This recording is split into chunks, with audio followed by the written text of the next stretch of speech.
네, 여러분 점심 식사는 맛있게 하셨나요? 네, 이제 곧 오후 세션을 하겠습니다. 다시 한번 인사드리겠습니다. 제10회 부산국제한만 컨퍼런스와 함께하고 있는 KNN 아나운서 정희정입니다. 다시 한번 인사드립니다.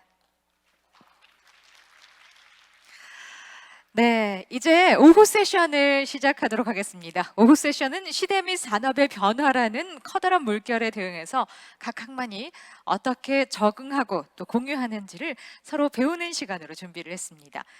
함께 하실 강연자분들을 소개해드리겠습니다. 먼저 유럽의 바르셀로나 항만공사 호르디 토렌토 전략이사. 네, 여러분 큰 박수로 맞아주시기 바랍니다.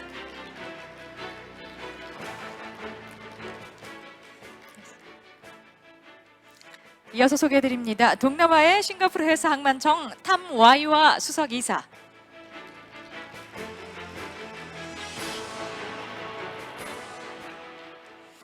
동북아의 부산항만공사 진규호 부사장.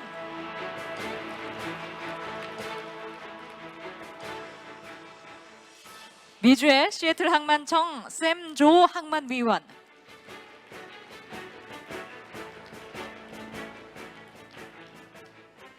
그리고 패널로 함께 하실 DP월드 한국법인 대표 앤더스 도머스트럽.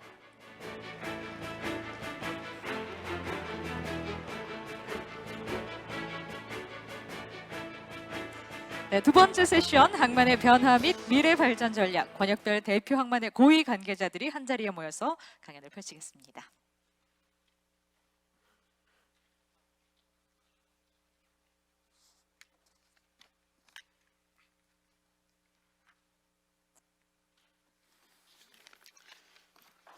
Okay, thank you. 감사합니다.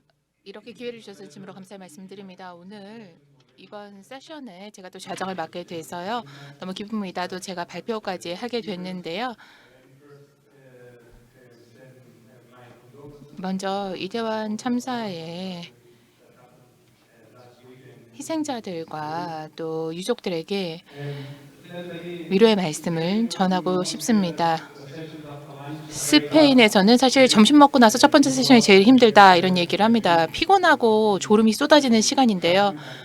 그래서 저희가 좀 재밌으면서 흥미로운 이야기를 말씀드려야 될 것 같아요. 저뿐만 아니라 여기 계신 분들도 다 그렇게 해주셔야 될 것 같은데 원래 스페인 사람들이 그런 거 참 잘합니다. 네, 여기 아주 다양한 패널 분들을 저희가 모셨습니다. 다양한 지역을 대표하는 분들 이 자리에 오셨습니다. 미국, 저는 유럽에서 왔고요. 북아시아에서 오신 분도 계시고 한국에서 오신 분도 계시고요. 또 동남아시아, 싱가포르에서 오신 분도 계십니다. 중동에서 오신 분도 계시고요.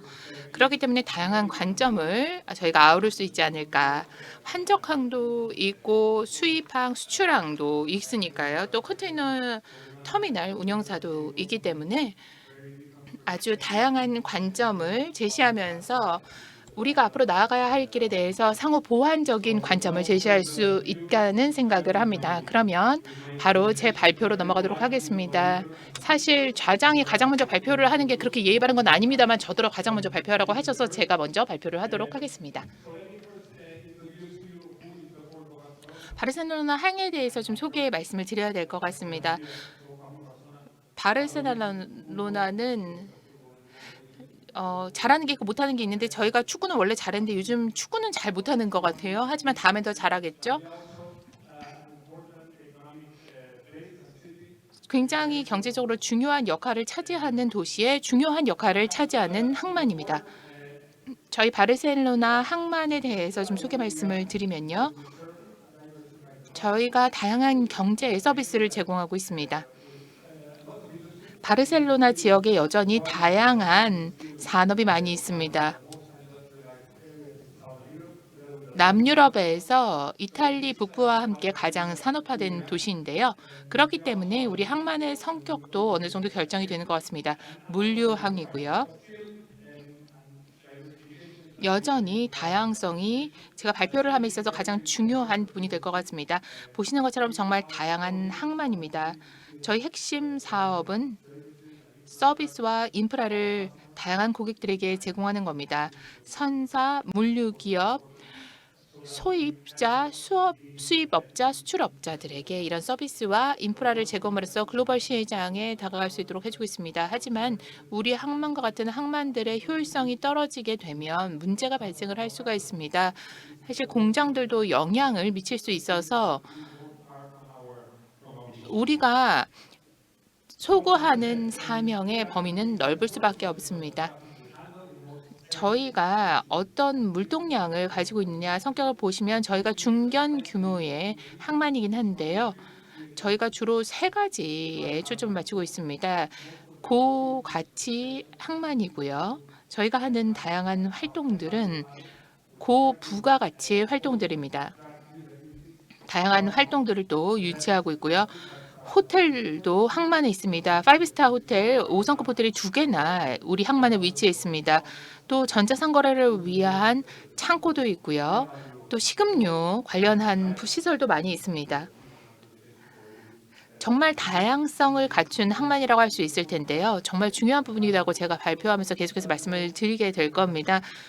저희가 화물 물동량도 어느 정도 보유하고 있습니다만 여기 계신 다른 항만들에 비하면 그 규모는 상당히 적습니다. 물류항이긴 한데요. 저희가 저희 고객들에게 주로 서비스를 제공하고 있습니다. 화학산업, 다양한 어떤 기업들에게 최종 제품 유통 이전에 어떤 물류 서비스를 제공하고 있습니다. 저희는 다각화 노력을 계속해서 기울여 왔습니다. 그래서 30년 전과 지금 완전히 다른 모습이 됐습니다. 30년 전만 하더라도 저희는 사실 임대 기업과 같은 성격이 강했습니다. 하지만 이제는 저희가 비즈니스 프로모터가 됐습니다. 항만으로서 또 비즈니스 프로모터의 역할을 항만청이 하고 있습니다. 그 어떤 프로세스를 거쳐온 것일까요? 인프라 확장기를 저희가 확연하게 거쳐왔습니다. 항만청의 역할이 그 과정에서 달라지게 됐습니다. 출발점은 1992년 올림픽 게임이었습니다. 부산도 세계 엑스포를 개최하기 위해서 지금 참여하고 계시다라는 말씀을 하셨는데요. 올림픽 이전에 그 분위기가 어땠는지 떠오르더라고요. 도시에 그리고 항만의 아주 다양한 활동이 전개되어 있습니다. 저희가 그때 지금 남쪽으로 확장을 계속해서 진행하게 됐는데요. 지금 남쪽으로 지금 좌측에 보시게 되면 이제 모로코 쪽이 있고 또 프랑스 쪽도 있는데요. 그래서 저희가 전 방향으로 확장을 하게 됐습니다. 이 확장에는 다양한 요소들이 있습니다. 그렇게 되면서 항만청의 역할도 달라지게 됐습니다. 어떻게 그 과정이 전개되는지를 보실 수 있습니다.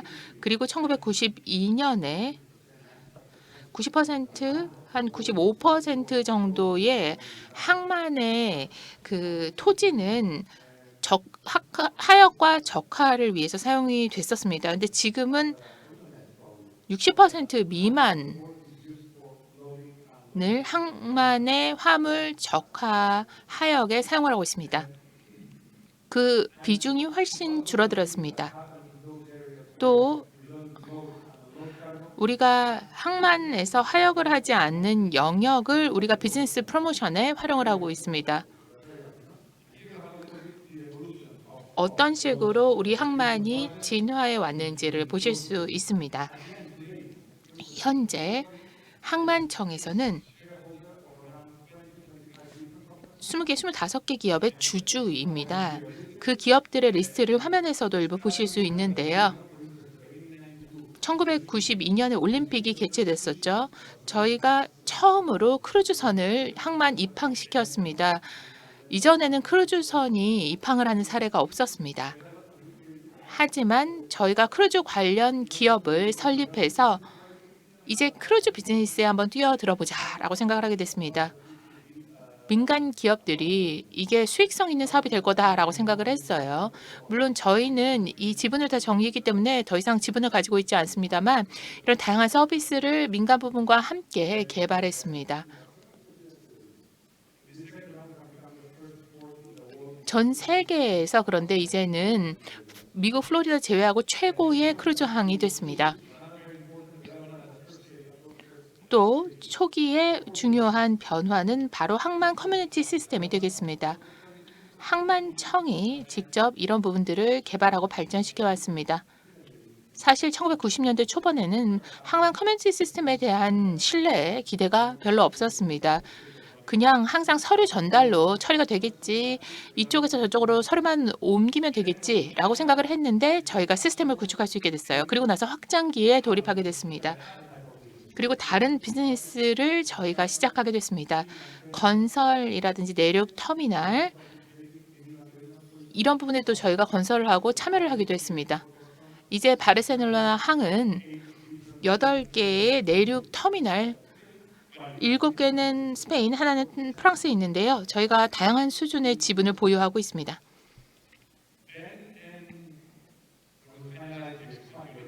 올림픽 게임이 끝나고 나서 이러한 사업들을 저희가 시작하고 나서 다양한 산업에서 또 확장해야 되지 않겠습니까? 철도와 크루즈, 시스템 구축, 이런 부분에 있어서 저희가 사업을 시작했는데 더욱 시장 지분을 높여나가야겠다라는 생각을 하게 됐습니다. 그래서 저희가 철도 서비스에도 투자를 했습니다. 바르셀로나 항은 철도 네트워크를 관리하고 건설하는 기업에도 투자를 해서 지분을 보유하고 있습니다. 그리고 현재 우리는 상업적인 확장을 마무리하는 단계에 이르렀습니다. 제가 발표 말미에도 여러분께 예를 들어서 말씀을 드리게 될 텐데요. 저희가 다양한 항만들과 또 협업을 하고 파트너십을 구축하면서 국제기구들과 또 협업의 영역을 넓혀나가고 있습니다. 부산항도 마찬가지고요. 향후 수년 동안, 그러니까 2024년, 2025년 이때를 목표로 해서 저희가 3개의 섹터에서 비슷한 일을 하고 있습니다. 혁신, 교육, 훈련, 탈탄소와의 새 영역입니다. 우리의 비즈니스 프로모터 활동이 이 3가지 영역에 초점을 맞추게 될 것입니다. 최근 들어 저희는 바르셀로나 항만에서의 혁신을 촉진하기 위한 기업과 협업을 토대하고 있는 재단을 설립했습니다. 다양한 스타트업, 중소기업들이 이제 바르셀로나 항만과 함께 물류 분야 혁신을 위해서 그리고 크루즈 사업과 마리나 항 부분에서 다양한 활동을 전개하게 될 것이고요. 저희가 비즈니스 프로모터로 말씀드렸던 대로 이 3가지 영역을 추가하게 될 것이고 지난 15년 동안 수행했던 활동을 더욱더 다변화시키는 것이다 라고 생각하시면 될 것 같습니다. 저희가 더 이상 주주로 참여하지 않는 기업들도 있습니다만 또 저희가 2024년에 아메리카스 헙을 개최하게 됐습니다. 여러분도 2024년에 오셔서 직접 보셨으면 좋겠다는 생각도 듭니다.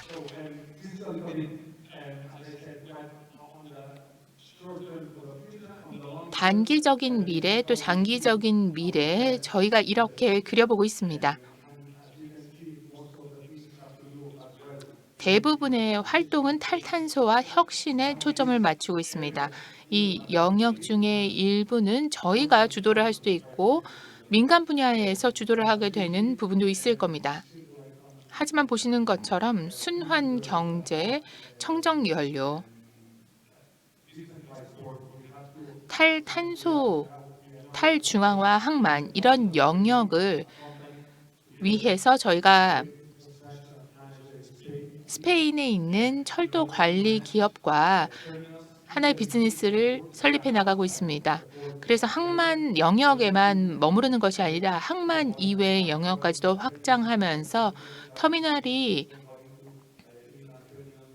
육상 터미널과 함께 이 물류 이동에 협업을 할 수 있도록 하고 있습니다. 사실 도시의 도시에 있는 순환도로에서 저희 화물이 점유하는 비중이 너무나 크기 때문에 이런 부분에 압박이 있습니다. 그래서 이 육상 터미널이 항만 내에서 처리되는 물량 일부를 소화할 수 있도록 만들어 내려고 합니다. 항만청이 향후 수년간 다음의 전략에 초점을 맞추려고 합니다. 저희가 5D라고 표현을 하고 있습니다. 저희 첫 번째는 다각화 노력이고요. 두 번째는 차별화가 되겠고요. 제가 컨퍼런스에 참석을 해서 보면 모든 항만이 자동화, 탈탄소화 이런 같은 방향으로 가고 있더라고요. 그렇게 된다면 우리의 목적지는 결국 같지 않을까, 도달 지점은 같지 않을까 하는 생각을 합니다. 하지만 그러면서 우리가 조금 더 빨리 갈 수 있어야 차별화가 되지 않을까라는 생각도 해봅니다. 결국은 모두 다 자동화가 될 것이고 모두 다 청정 연료를 사용할 것이고 100% 디지털화 될 것이긴 하기 때문에 조금 더 속도를 높여보고자 합니다. 때때로는 항만청이 이런 부분에서 기업들을 좀 견인하는 역할을 해야 될 수도 있습니다. 규모의 경제를 달성하기 위해서 민간 부분도 끌어들여서 투자를 받아야 되겠고요. 탈탄소화와 디지털화 이런 혁신적 변화 수용도 중요한 부분이 되겠습니다. 네, 다른 분들의 발표 시간을 확보해 드리기 위해서 마지막 부분 말씀드리도록 하겠습니다. 제가 말씀드린 이런 베스트 프랙티스를 공유하겠다고 말씀을 드렸어요. 저희가 또 철도 터미널과 관련해서는 그리고 항만 커뮤니티 시스템 같은 경우에 저희가 주주였다라고 말씀을 드렸어요. 그런데 부산과는 함께 부산항과 함께 팬데믹이 유럽에서 시작되기 몇 주 전에 함께 기업을 설립하게 되었습니다. 부산항에서 저희한테 연락을 해주셔서 그 봉쇄 조치가 시행되기 전에 이미 로테르담 물류시설에 투자를 하고 계시다는 것은 알고 있었는데 남유럽에도 그렇게 하고 싶고 바르셀로나에 투자하고 싶다라고 말씀을 해주셨어요. 그래서 지난해 저희가 부산항과 함께 합작 기업을 설립했습니다. 저희가 49%, 부산항이 51% 지분을 가지고 계신데요. 이 기업의 목표는 남유럽, 스페인 그리고 한국에서 물류의 이동을 원활하게 하는 것입니다. 특별히 우리 항만 중에 한 곳에 물류 창고를 한국 기업들에게 개방함으로써 제품을 손쉽게 남유럽에 유통시킬 수 있도록 지원하는 것입니다. 한국 태웅 로직스와 프랑스 FM 로지스틱이 파트너로 참여를 했습니다. 항만 당국이 아주 동떨어진 지역에 있음에도 불구하고 긴밀하게 협력할 수 있었다는 것이 저는 참 자랑스럽습니다. 부산항과의 이런 협력 관계가 앞으로도 오래오래 이어질 수 있기를 바랍니다. 그러면 이 시간에는 두 번째 발표자이신 잠시만요. 네. 싱가포르 항만청의 탐 와이아님 이 시간 모시고 발표해 주도록 하겠습니다.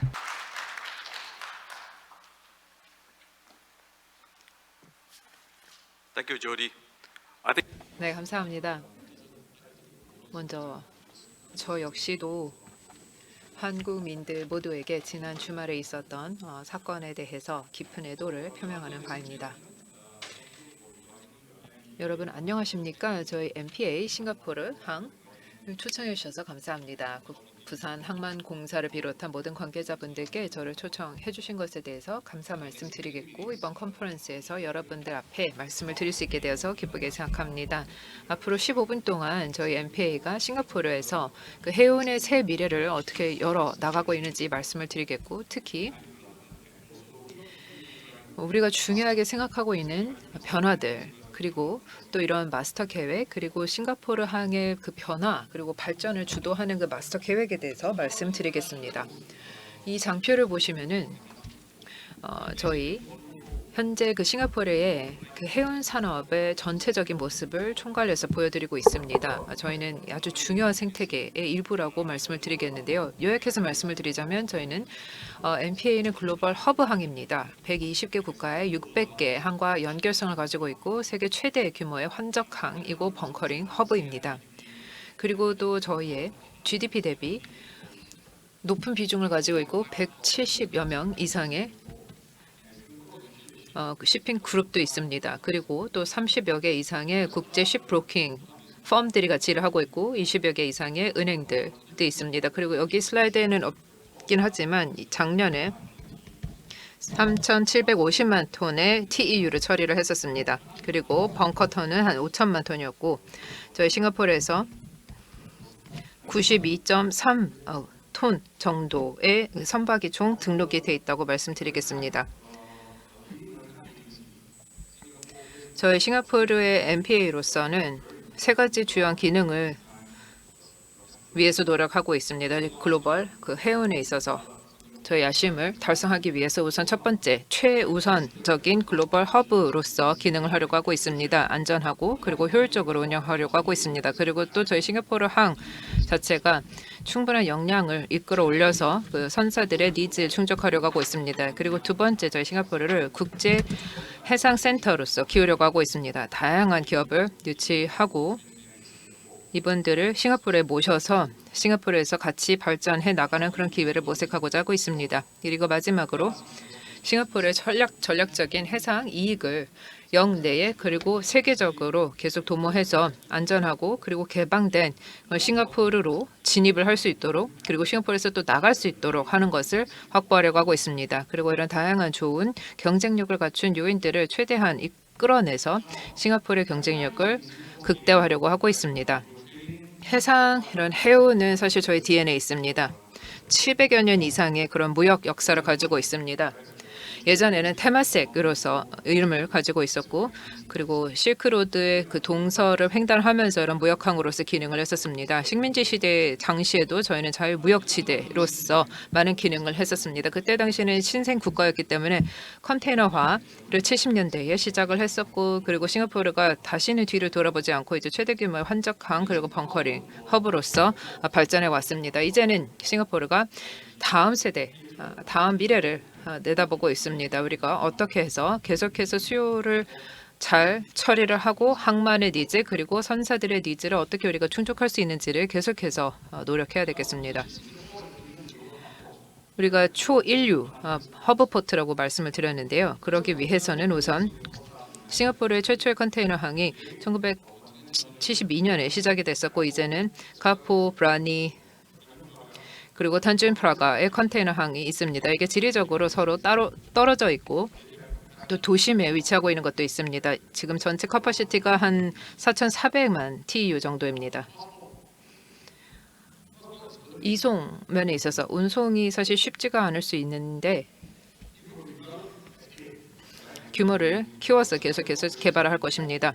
4개의 단계로 총 6,500만 TU를 달성할 것으로 생각하고 있습니다. 우선 여기 계신 분들께서 아시겠지만 첫 번째 단계가 작년부터 착수가 시작했었고 이를 통해서 선사들의 성장 그리고 연결성을 더욱더 확보를 하는 데 있어서 기여를 할 것입니다. 그리고 저희가 많은 통합을 통해서 운영 효율을 노력하려고 하고 있습니다. 규모 경제를 통해서 이게 해상이든 아니면 육상이든 이런 운송 비용을 줄이고 운송 거리와 시간을 줄이려고 하고 있습니다. 이를 통해서 시간도 절약을 하면서 탄소 발자국을 줄일 수도 있습니다. 이런 식으로 저탄소 미래로 나아가는 데 있어서 전환을 더욱더 강하게 원활하게 하려고 하고 있고 그리고 이것을 지원할 수 있는 인프라를 구축해서 저희 항만이 기후변화에 적극 대응할 수 있도록 노력하도록 하겠습니다.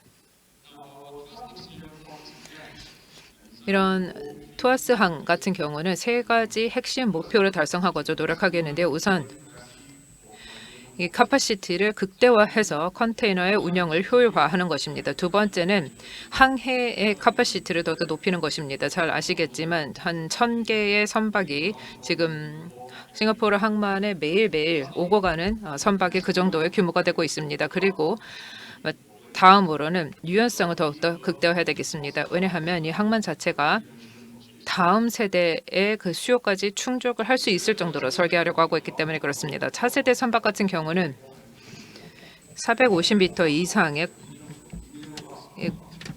길이를 가지고 있고 그리고 심해 항해도 해야 되면서 아주 넓게 회전을 해야 되겠습니다.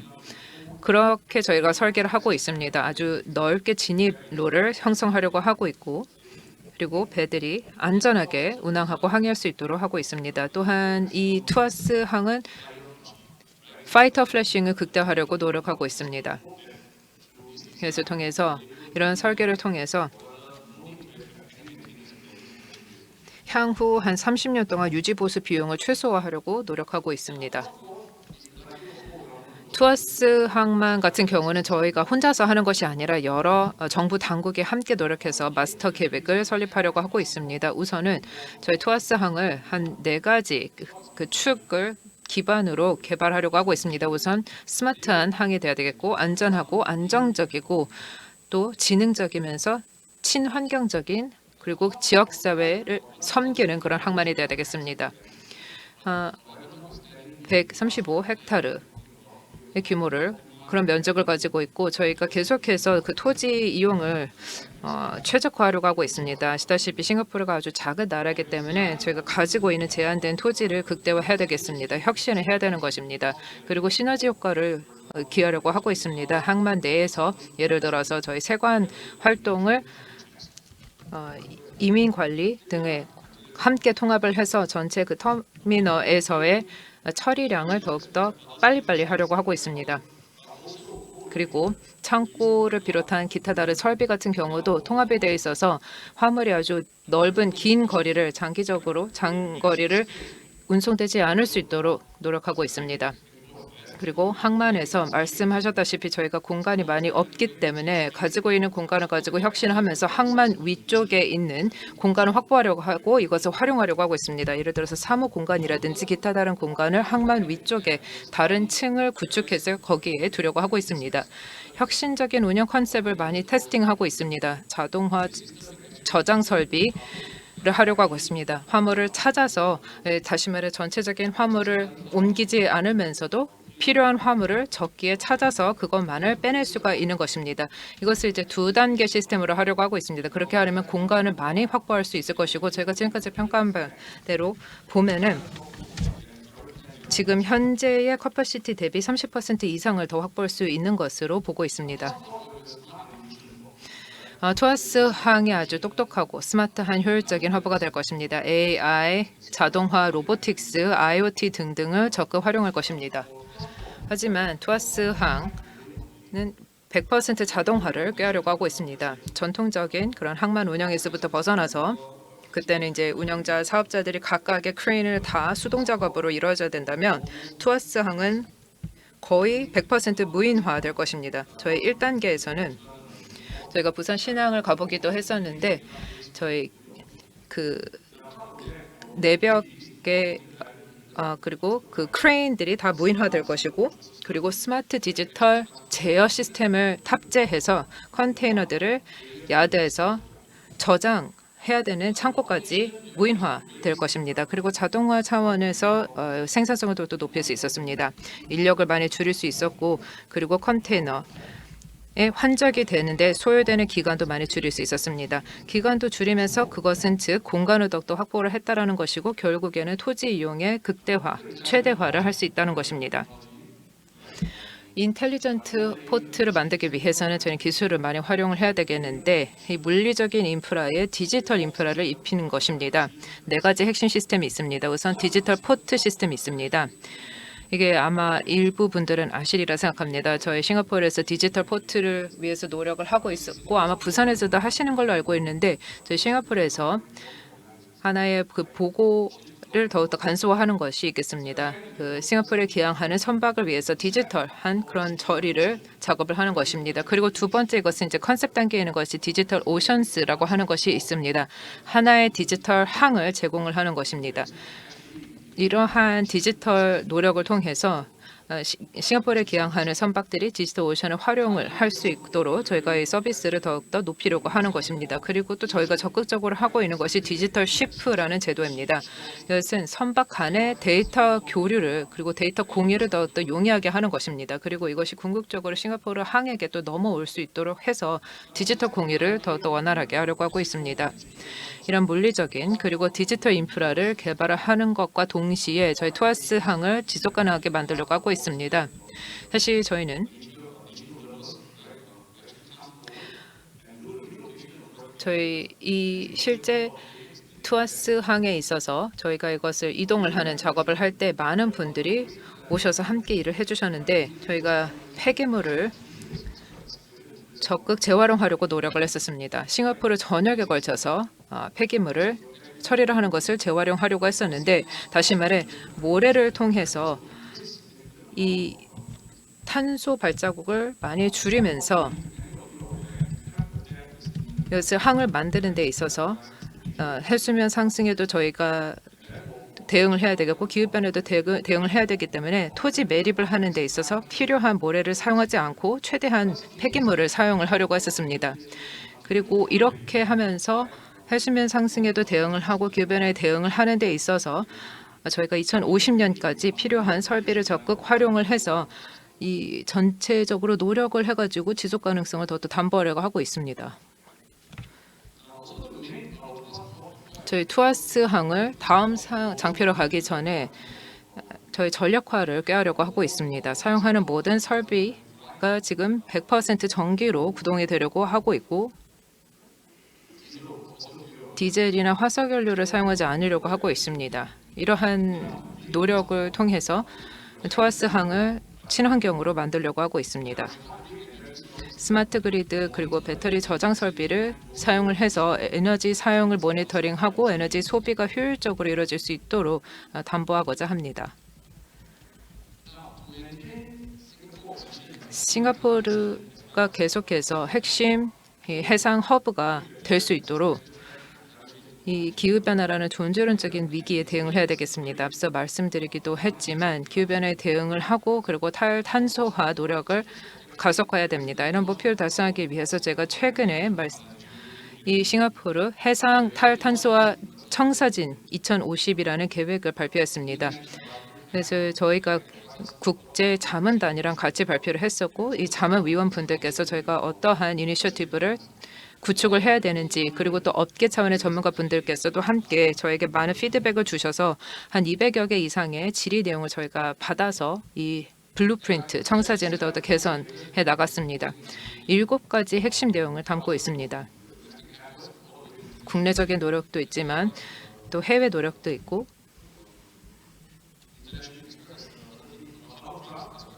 저희 선박 그리고 항만 인프라 모든 것을 다 담고 있지만 결국엔 이것이 여러 R&D 그리고 인재라는 그런 축도 있습니다. 이러한 운동의 아주 중요한 것 중에 하나가 저희가 업계에 많은 의지를 가지고 있다는 것을 이 청사진을 통해서 보여주고 있다는 것입니다. 이 업계에게 저희가 한 3억 이상을 추가 확약을 해서 우리가 함께 노력해서 이 탈탄소화를 같이 달성하자라는 그런 메시지를 줬다는 것입니다. 그리고 또 이런 커뮤니티 지향적인 항만이 되고자 합니다. 사실 항만이 단독으로 모든 일을 할 수는 없습니다. 운송을 넘어서서 이 항만 주변의 지역사회를 위해서 지속가능하고 효율적인 그런 투아스 생태계를 만들기 위해서 노력하고 있습니다. 투아스의 비즈니스 클러스터도 같이 생각했던 이유가 바로 그것입니다. 항만 근처에 여러 경제 이런 지역 경제, 다시 말해 항만과 주변 그런 기업들도 사업체들에게 많은 시너지 효과가 이루어질 수 있도록 하는 것입니다. 하지만 이렇게 하면서 비용도 많이 낮출 수 있는 것이 탄소 발자국도 줄일 수 있는 것이 전체적인 서플라이 체인을 줄일 수 있고 자원의 활용 최적화를 도모할 수 있기 때문에 그렇습니다. 투아스항을 더 살기 좋은 그리고 일하기 좋은 그런 일터로도 만들고 있습니다. 정부 당국과 그리고 기타 여러 이런 지역청들이 함께 노력해서 투아스 항의 접근성을 더 높이려고 하고 있습니다. 투아스가 서부 쪽에 끝쪽에 있기 때문에 이 접근성을 더 높이려고 하고 있는 게 그런 임직원 분들께서 오고 가고 하고 출퇴근하는 데 있어서 충분한 버스와 이런 지하철 그리고 여기에 있어서 교통 조건 여건도 좀 개선이 될 수 있도록 노력하고 있습니다. 그리고 충분한 주택 시설도 있을 수 있도록 해야 되겠습니다. 만약에 임직원 분들께서 아예 이쪽으로 거주를 하고 싶다, 이쪽으로 집을 옮기고 싶다라고 할 때 주택 공급이 이루어질 수 있도록 하고 있습니다. 2035년에 시작이 될 때쯤에는 원활하게 운영을 시작할 수 있게 되기를 바라고 있고 투아스가 첫날부터 바로 모든 운영을 서포트할 수 있도록 노력을 하겠습니다. 마지막 장표입니다. 여기 계신 분들에게 말씀드리고 싶은 것이 저희가 함께 노력해서 NPA가 계속해서 싱가포르의 초인류 그린 허브로서 지속 가능성과 연결성을 가질 수 있도록 노력해야 된다는 것입니다. 이 허브 항을 혁신 있게 혁신을 계속해야 되겠지만 그리고 훌륭한 인재와 미래의 그런 싱가포르를 위해서 계속해서 의지를 다잡고 노력하도록 하겠습니다. 감사합니다. Thank you very much. 감사합니다. 제가 발음을 제대로 했나요? 탐 와이와 수석 이사님. 싱가포르 투어스 차세대 항만 개발 계획에 대해서 공유해 주셔서 감사합니다. 이 시간에는 부산 항만공사 진규호 부사장님 모셔서 발표 듣도록 하겠습니다.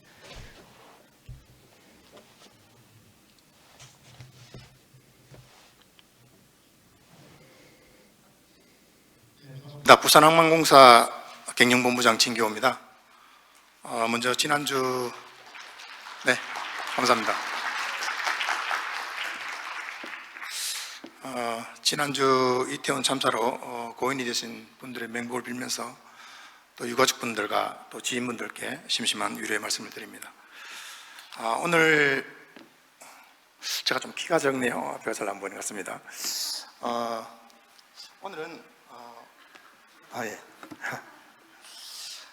오늘은 우리 부산항 북항 재개발에 대해서 말씀을 좀 드리고 향후 어떻게 되는지에 대해서 조금 설명을 드릴까 합니다. 먼저 오늘 발표할 내용입니다. 프로젝트 개요하고 그 다음에 각각의 지구단위 계획, 그 다음에 문화시설, 워터프루트 팡크, 경관계획, 그 다음에 2단계 북항 재개발까지 말씀을 드리도록 하겠습니다. 먼저 1단계 지역입니다. 지금 사이트 적혀 있는 게 저희들 북항 재개발 1단계 지역이 되겠습니다. 보시면은 남포, 광복 이렇게 적혀 있는 게 구도심 지역입니다. 그래서 센텀시티, 마린시티, 해운대, 기장으로 이어지는 어떻게 보면은 이 번화가가 되겠죠. 그거에 비해서 굉장히 노후화되고 오래된 그런 지역이 되겠습니다. 그래서 북항 재개발과 연계 개발을 해서 지역의 활성화를 도모하고자 추진하는 사업이 되겠다는 말씀드립니다. 이거는 상위 계획과의 연계성입니다. 2020년도에 해양수산부에서 부산항 북항 전체에 대해서 7개 지역으로 나누어서 개발하겠다는 종합 마스터 플랜을 수립을 했습니다. 보시면은 항만물류지구도 있고 혁신지구, 도심지구 여러 가지 지구가 있습니다. 그 가운데 1단계 지구는 유라시아의 게트웨이 플러스 문화 친수공간 지역이 되겠습니다.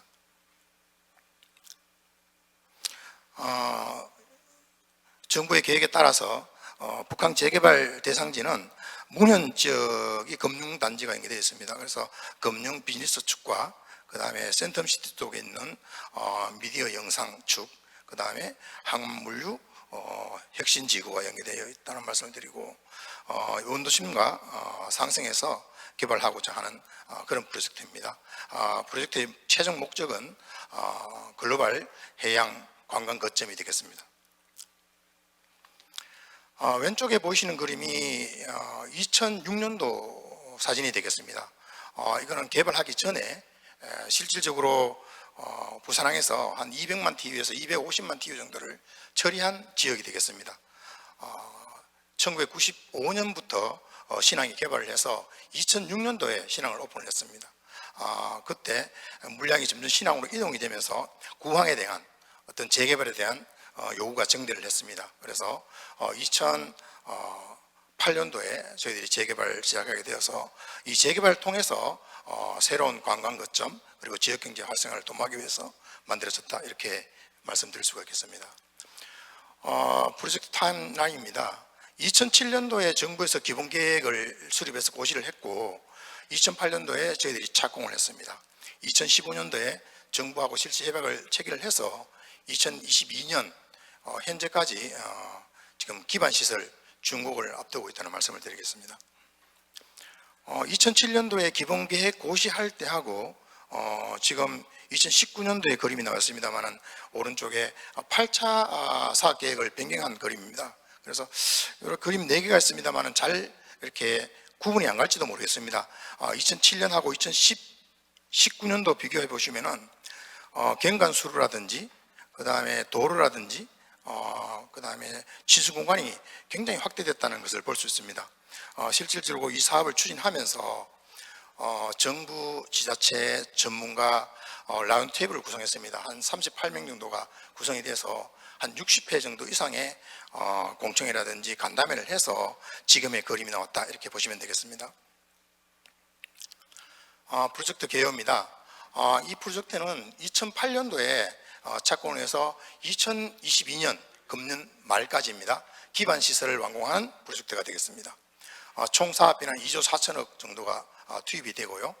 기존에 1부두부터 2부두, 중앙부두, 3부두, 4부두 총 면적은 153만 제곱미터를 육지면과 해수면 매립을 통해서 개발하는 프로젝트가 되겠습니다. 실질적으로 기반 시설에 2조 4천억 정도가 투입이 되고요. 상부물까지 합치면 한 8조 5천억 정도가 투입되는 사업이다, 이렇게 보시면 되겠습니다. 이거는 일반적으로 이 재개발 사업을 할 때는 공공시설 용지가 한 50% 정도가 이렇게 됩니다. 그런데 저희 항만공사에서는 공공시설 용지를 73%까지 올렸습니다. 그리고 매각 용지 자체를 한 27% 정도로 했다. 그래서 공공성을 강화한 사업이다, 이렇게 말씀을 드릴 수가 있습니다. 공공성이라 하는 것은 항만시설, 그다음에 환승센터라든지 공원, 문화시설, 이런 것들이 되겠습니다. 지금 현재 추진 현황을 보시면은 실질적으로 11개 사이트에서 공사가 지금 진행이 되고 있습니다. 개발시설. 그래서 경관수로라든지 친수공관이라든지 하고 있고요. 금년 말까지 기반시설은 다 완공이 됩니다. 9월 말 현재 한 96.4% 정도가 진행이 되었고요. 매각시설 용지는 전체 31만 제곱미터입니다. 그 중에 13만 제곱미터는 매각을 완료한 상태입니다. 다음은 세부 지구 단위 계획입니다.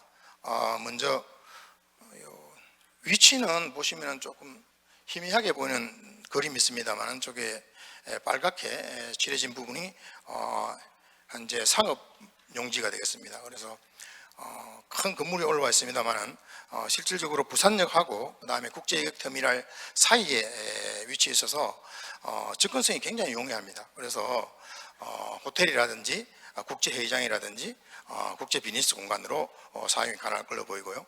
3개 필지가 있는데 전부 다 매각이 된 상황입니다. 가장 먼저 활성화될 걸로 기대를 하고 있고요. 다음은 IT 메디아 전시 지역입니다. 그래서 이 부분은 주로 IT 영상 미디어 콘텐츠를 활용해서 조성하는 공간이 되겠습니다. 지금 전체 면적 중에 한 50% 정도는 매각이 완료된 상황입니다. 보시면은 그 지구 이름에 맞게 부산 불교방송이라든지 부산일보라든지 부산 MBC가 지금 입주가 결정되어 있는 상황이고요.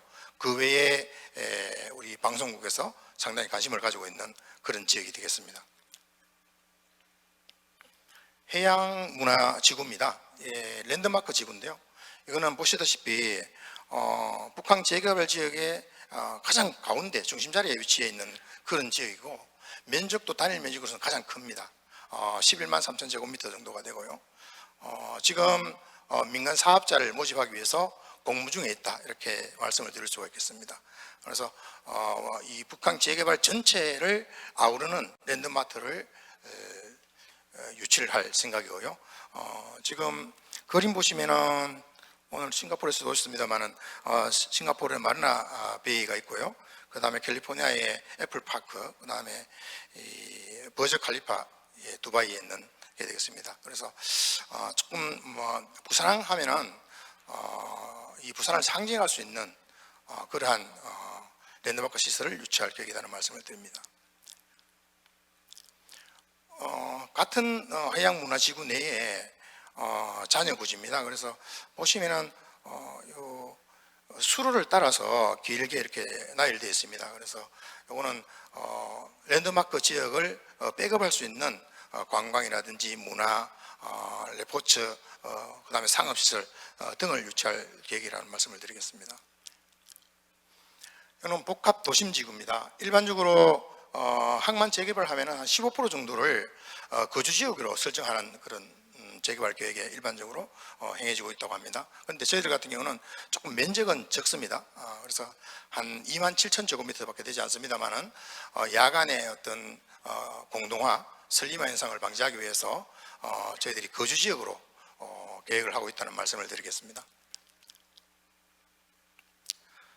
오늘 멀티 복합 항만지구입니다. 지금 여기 이 컴퓨터장에 있는 이 시설이 되겠습니다. 디귿자 형태로 이렇게 있죠. 근데 보시면은 사실 부산항을 통해서 들어오는 국제 여객, 크루즈 대행 크루즈 몇 척을 제외하고는 대부분 여기에서 다 왕래를 하는 그런 공간이 되겠습니다. 지금은 코로나 때문에 여객이 전혀 없습니다. 크루즈도 없고 국제 여객도 없는 상황입니다.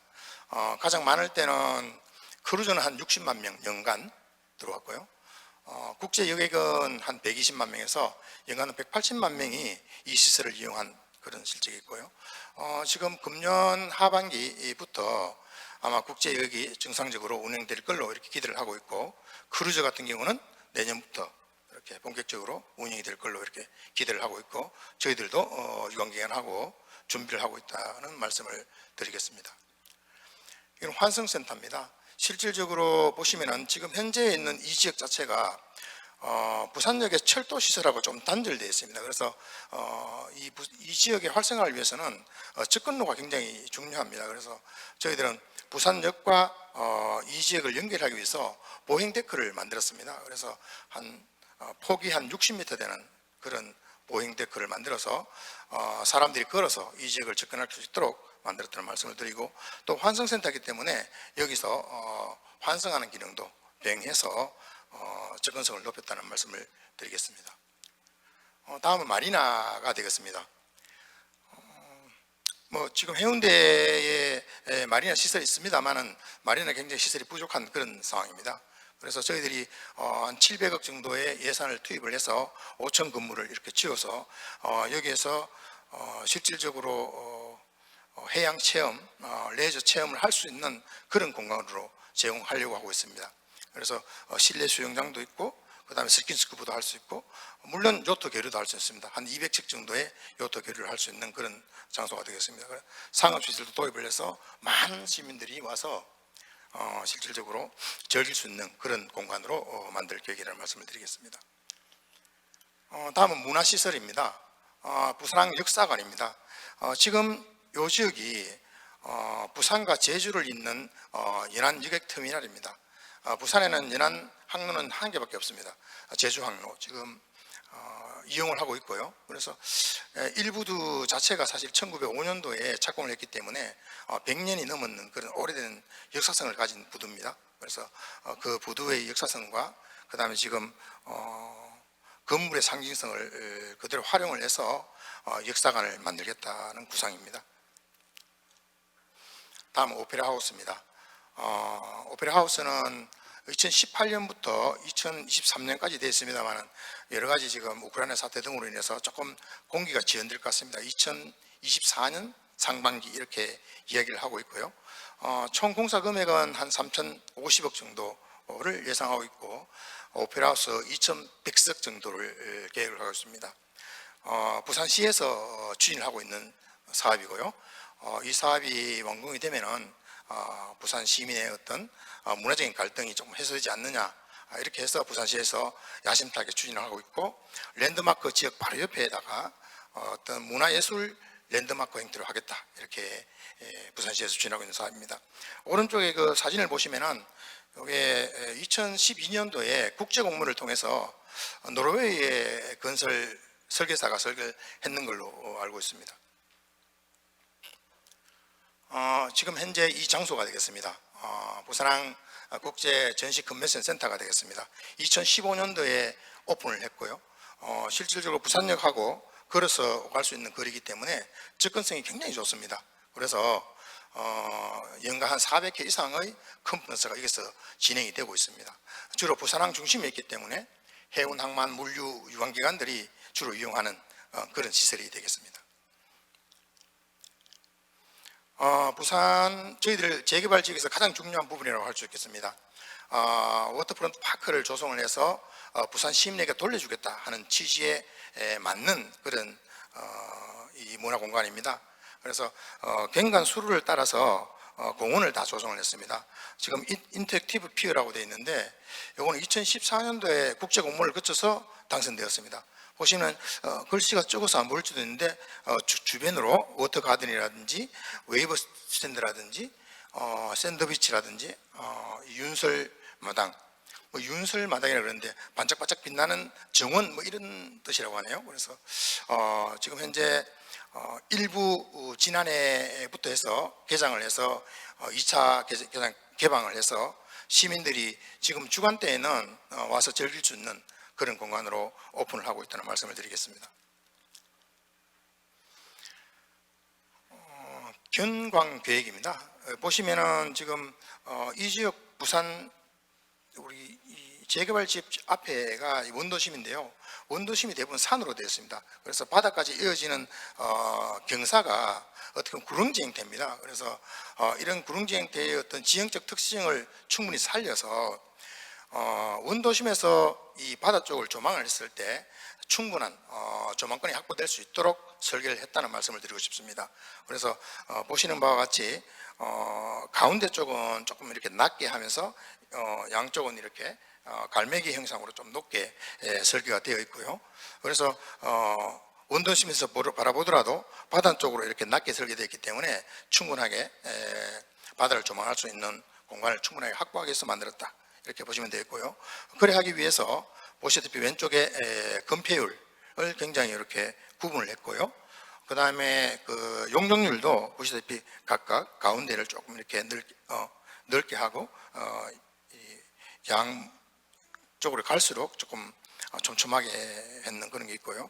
우리 높이도 가운데는 조금 이렇게 낮게 80m, 60m, 오른쪽으로 갈수록 좀 높게 해서 충분한 경관 조건을 확보를 했다, 이렇게 말씀을 드릴 수가 있겠습니다. 이게 사실은 북한 재개발에 있어서는 가장 중요한 해난 과제였습니다. 접근로를 어떻게 확보할 것인가 하는 부분입니다. 그래서 저희들이 크게 세 가지를 확보를 했습니다. 그래서 조금 전에 말씀드린 바와 같이 부산역에서 직접 사람들이 걸어서 이렇게 접근할 수 있는 보행데크 60m짜리를 만들어서 확보를 했고요. 두 번째는 차로 이동하는 사람들은 기존에 충정대로라고 있었습니다. 조금 철로 주변에 이렇게 붙어 있는 도로를 재개발 지역 안쪽까지 이렇게 해서 충분하게 차로 이렇게 이동할 수 있는 그런 도로도 확보를 했고요. 또 하나는 지하철도입니다. 우리 지하철을 이용해서 중앙역에서 내려서 트램으로 이동할 수 있도록 트램도 설계에 반영했다, 이렇게 말씀을 드리겠습니다. 그래서 부산 시민들이 차나 아니면 도보나 아니면 트램을 이용해서 손쉽게 접근할 수 있도록 구상을 했다, 이렇게 말씀을 드릴 수 있겠습니다.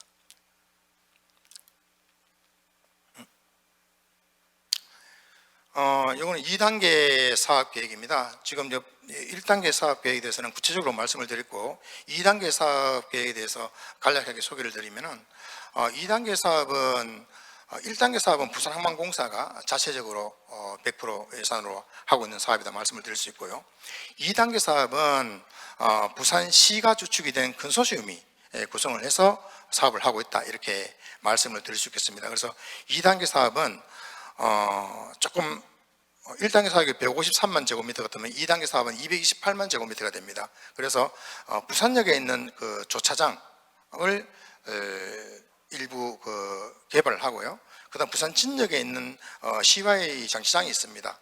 그것도 일부 개발을 합니다. 그다음에 그 자성대 뒤에 있는 이 주거단지도 일부 개방을 해서 저희들 1단계 같은 경우는 보행데크를 사용해서 이렇게 갈 수 있는 구조가 되어 있습니다만 2단계 같은 경우는 부산역하고 주차장을 완전히 이렇게 개발을 하기 때문에 사람들이 걸어서 손쉽게 접근할 수 있는 그런 장소가 되겠다는 말씀을 드리고, 2단계 사업 자체는 총 4조 4천억 정도가 소요되는 그런 사업이 되겠습니다.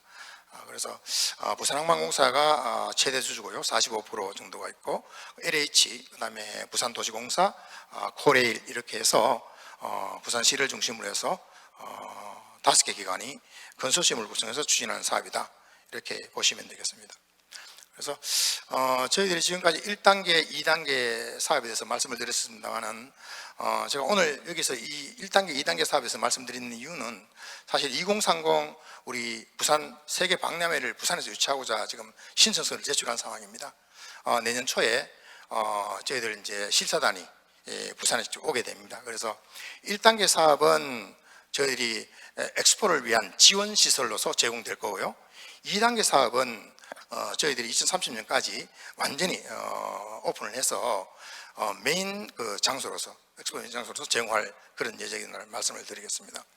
지금 어떻게 보면 1단계 사업지는 저희들 어떻게 보면 5년의 개발을 시작해서 20세기에 우리나라 경제를 견인했다 이렇게 볼 수 있습니다. 실질적으로. 그래서 보시면은 일제 강점기를 거치고 어떻게 보면 또 뭐 6.25를 거치고 월남 어떤 파병을 거치고 그 다음에 우리나라 경제 개발 5개년 계획 보니까 5개년간 했죠. 62년부터 86년까지 어떤 경제 발전을 견인한 어떻게 보면 수출 물량을 어떤 서포트한 그런 지역으로서 발전했다 그러면은 앞으로 2단계 지역, 1단계, 2단계 지역은 화물을 통해서 이렇게 지역 경제를 견인하고 국가 경제를 뒷받침하는 것이 아니고 새로운 어떤 산업, 해양 관광, 그 문화, 비즈니스 이런 걸 통해서 앞으로 21세기를 선도할 지역으로 이렇게 탈바꿈 될 거다 이렇게 저희들은 확신을 하고 있습니다. 오늘 해외에서 뭐 항만 당국에서도 오시고 그다음에 전문가들도 오시고 또 우리 대사분들도 오시고 영사분들도 많이 오셨습니다. 1단계, 2단계 사업이 순조롭게 진행이 되어서 저희들 2030 등록 엑스포가 무사히 치를 수 있도록 계획을 하고 있습니다. 부산 엑스포에 대한 많은 지지를 당부드리면서 마치도록 하겠습니다. 감사합니다.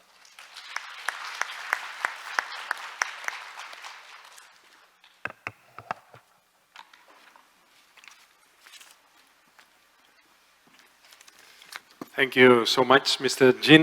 네, 감사합니다, 부사장님. 부산 항만공사의 진규호 부사장님이셨습니다. 다음으로는 시애틀 항만청의 샘조 항만위원님께 마이크 드리겠습니다.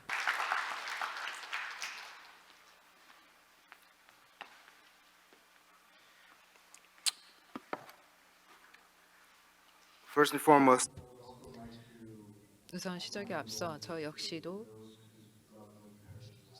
용산 이태원 참사의 희생자 가족분들, 유가족분들에게 애도를 표명을 하고 위로의 말씀 전해드립니다.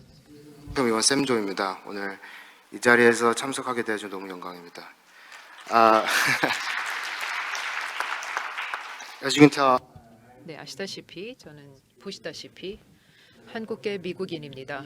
제가 한국어를 약간은 구사할 수 있겠지만 이 정도가 최선이고요. 혹시 제 한국어를 좀 더 테스트해보고 싶다면 발표 이후에 저한테 와주시면 되겠습니다. 이번 기회를 통해서 저희 시애틀항 미래에 어떤 투자를 하고 있는지 이 계획을 말씀드릴 수 있게 되어서 기쁘게 생각합니다. 특히 인프라 그리고 지속 가능성에서 어떤 투자를 하고 있는지 말씀을 드리겠습니다. 저희 시애틀항에서는 3개의 목표라고 하는 이 목표를 설정을 했습니다. 6개 원칙을 가지고 있습니다. 가장 친환경 에너지 효율 항이 되자, 북미 지역에서 그렇게 되자라는 것이고, 그리고 저희 푸제트 사운드 지역을 초인류 물류 허브로서 만드는 것, 그리고 또 평등, 포용성, 다양성의 모델이 될 것, 그리고 관광지로서 그리고 비즈니스 관문으로서 기능을 할 것이고, 책임 있게 지역 경제의 성장에 투자를 하는 것이고, 마지막으로는 아주 고효율 공공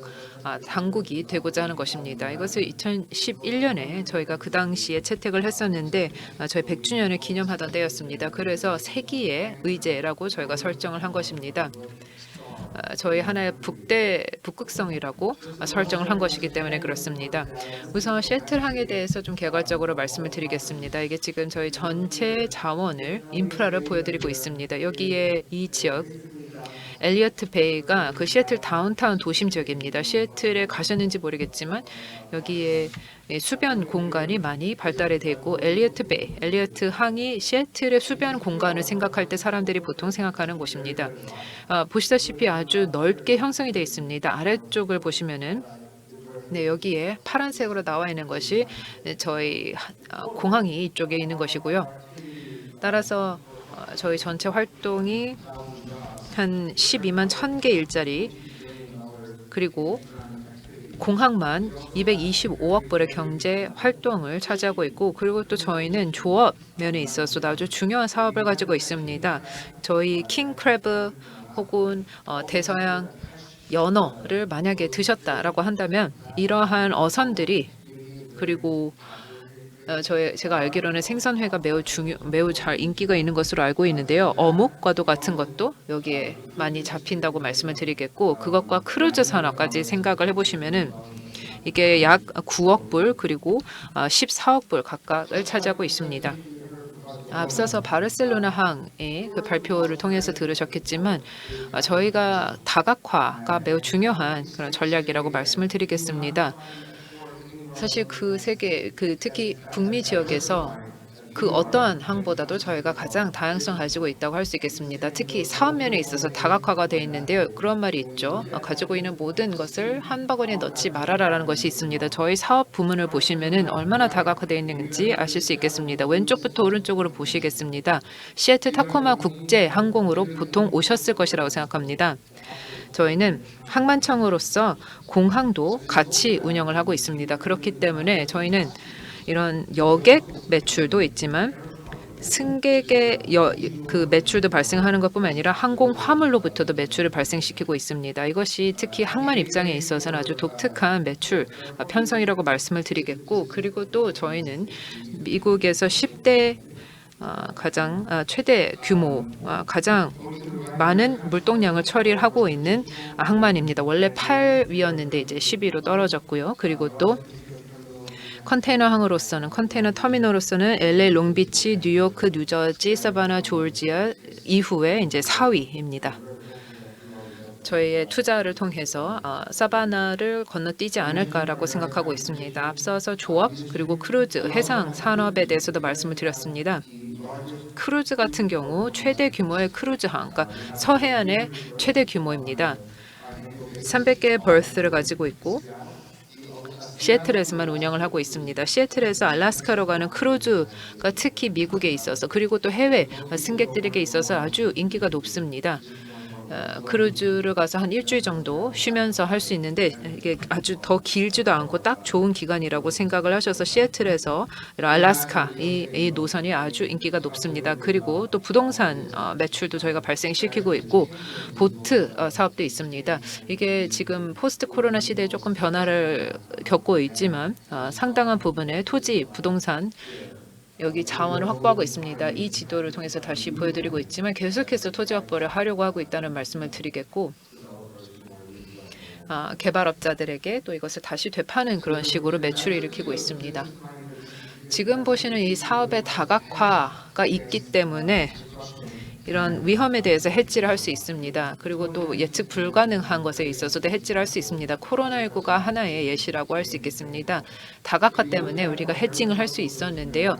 항공화물과 해운 화물이랑 비교해서 보시면 2020년 초반에 저희 화물이 내려가는 것을 볼 수 있겠습니다. 2020년 초반 한 6개월 동안에 화물량이 줄어들었습니다. 왜냐하면 이 항만이 문을 닫았기 때문에 그렇습니다. 따라서 2020년에 화물이 거의 한 50만 TEU 정도 줄어들었는데 항공 화물은 오히려 올라갔습니다. 지금 여기 2021년을 보시면은 실제 2019년 초과 달성했습니다. 이거는 이제 당연한 거긴 건데 사람들이 PPE라든지 기타 다른 보호 장비가 필요하지만 만약에 항만에서 적체가 나타난다라고 할 때 이제 항공 화물로 필요한 물자를 공급받은 것이었습니다. 오늘 오전에 계속해서 사람들이 소비를 할 것이다라는 레슨을 받았습니다. 가격이 올라가더라도 사람들이 가격을 지불할 용의가 있다는 것이었습니다. 이걸 잘 보여주는 사례라고 생각합니다. 정말 이 물자를 필요로 한다면 용선을 확보를 한다거나 해서라도 혹은 항공화물을 통해서라도 이것을 어떻게든 공급을 받는다는 것입니다. 이게 비싸더라도 쓰겠다라는 의지가 있다는 것입니다. 이것을 통해서 저희 해지를 통해서 일부 팬데믹 기간 동안에 어느 정도 편익을 받습니다. 다음으로는 저희가 업계 그 추세에 어떻게 적응하는지 말씀드리겠습니다. 아마존 들어보신 분? 아마존 들어보신 분 안 계신가요? 네, 잘 모르신 분이 계실까 봐 말씀을 드리지만 아마존 제프 베이조스 시애틀에 소재하고 계십니다. 시애틀이 아주 오랜 기간 동안 테스트베드였습니다. 전자상거래의 테스트베드였고 그리고 창고 분류에 있어서도 테스트베드였습니다. 그런 만큼 저희 시애틀 항도 계속해서 이런 BCO 화물주들을 위해서 어떻게 서비스를 개선할 수 있을지 늘 어떤 도전을 받아왔습니다. 여기 보시면 위쪽에 시애틀이 있고 여기 아까 제가 보여드렸던 지도가 있었고 여기 타코마가 아래쪽에 있습니다. 두 개 메이저 항이 이렇게 나와 있습니다.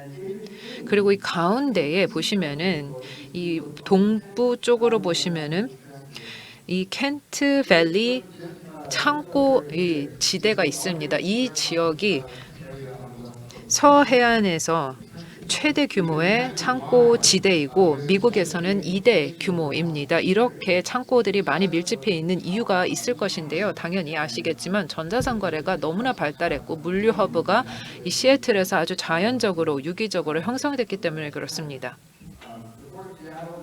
시애틀 항 그리고 타코마 항이 새로운 비즈니스 모델에 적응을 하고 있는 것이 이 트랜스 로드 비즈니스 모델이라고 하는 것을 저희가 채택하고 있습니다. 예전에 원래 전통적으로 물류 산업을 보시면은 여기 항에 수입을 하고 그다음에 이것을 이제 철도나 도로를 통해서 운송을 했는데 이제는 트랜스 로딩이라는 것이 이루어지고 있습니다. 수입업자들이 컨테이너를 가지고 오면은 이것을 현지에 있는 로컬한 웨어하우스, 창고로 운송을 하고 여기에서 우리가 말하는 픽앤패크라는 것을 합니다.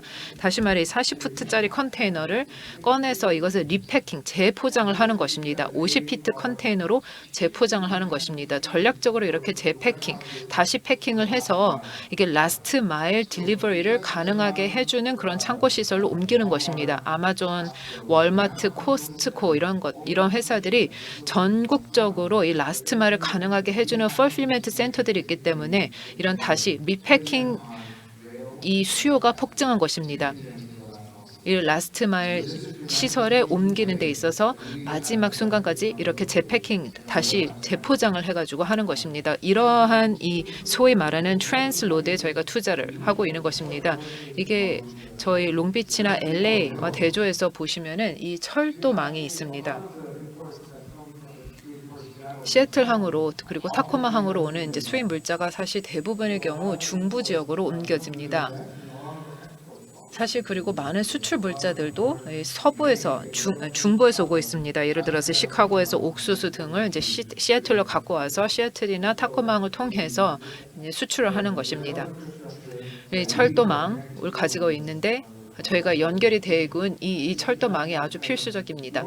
이게 특히나 요즘에는 더 중요해진 것이 캐나다에서부터 경쟁이 많이 있기 때문에 그렇습니다. 밴쿠버 등의 그 항만에서 국내 철도망에 또 많은 투자를 하고 있기 때문에 저희가 또 경쟁하고 있습니다. 그래서 보시면은 많은 해운사들이 밴쿠버로 그 화물을 가져가서 거기에 철도에 놓고 이것을 시카고에 가져오는 경우를 저희가 본 바 있습니다. 그래서 최근에 몇 년 동안 우리가 시장 점유율을 많이 잃고 있었습니다. 철도망에 그만큼 투자를 안 했기 때문에 그렇습니다. 또 저희가 앞으로 투자를 더 확대해서 다각화를 꾀하고 있는 것이 자동차 처리입니다.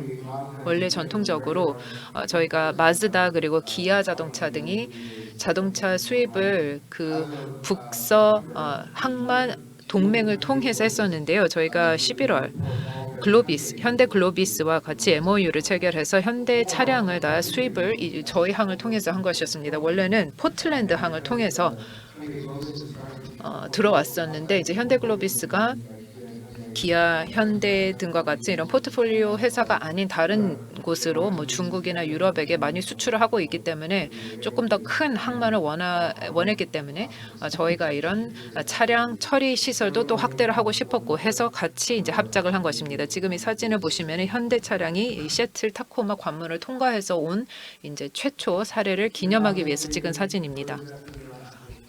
또한 저희는 실제 컨테이너 터미널에도 투자를 하고 있습니다. 5번 터미널 같은 경우는 5억 불에 해당하는 현대화 투자 설비 사업이었습니다.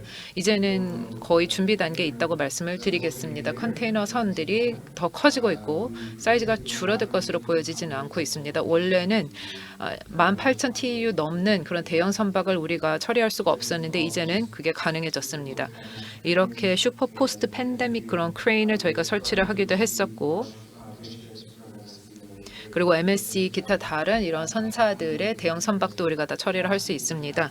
그래서 이 1단계에서 50만 TU를 저희가 또 추가 처리를 할 수 있을 것이고 2단계에서는 이 캐파시티를 2배 가량 더 신장시킬 것입니다. 다음으로 저희 지속 가능성 사업에 대해서 말씀드리겠습니다. 시애틀항에서 저희의 목표는 가장 친환경 허브가 되자, 북미 지역에서 가장 친환경 항만이 되자는 것입니다. 그래서 저희는 육상 전력 계획을 가지고 있습니다. 콜 아이러닝을 우리가 전체 설비에 가지고 있진 않지만 여기 계획을 통해서 보시다시피 18번 터미널 그리고 크루즈 터미널인 66쪽에 있는 오렌지색으로 표시되어 있는 것,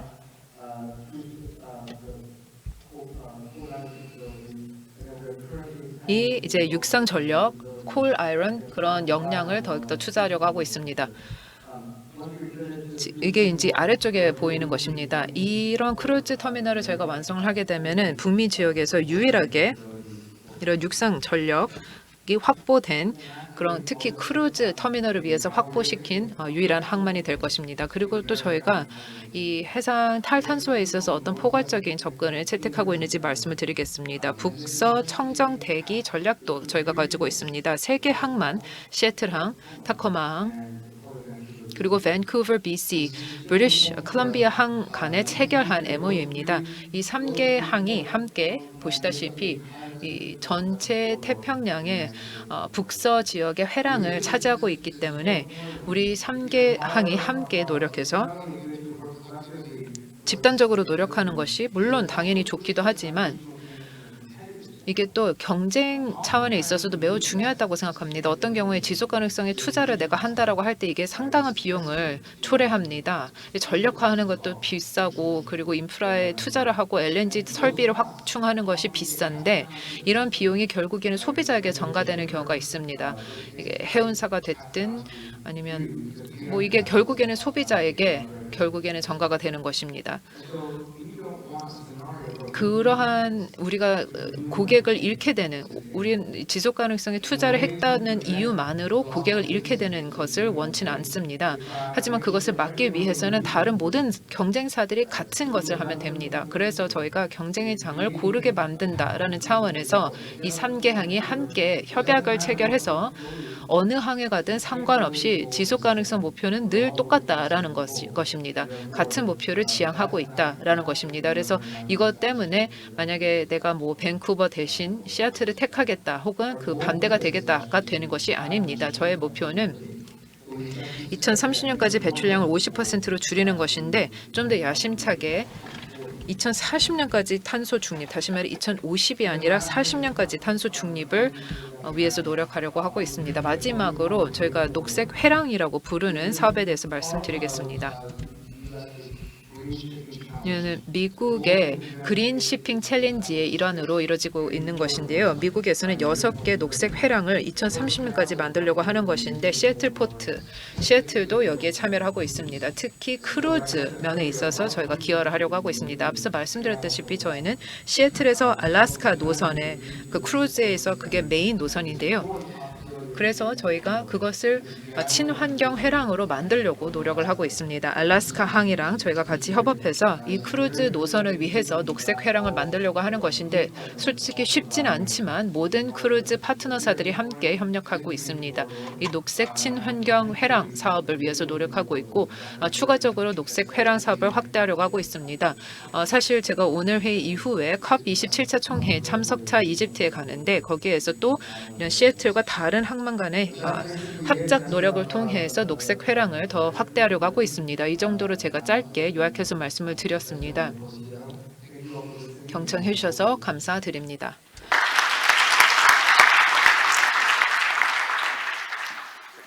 Thank you so much, Sam. And 감사합니다.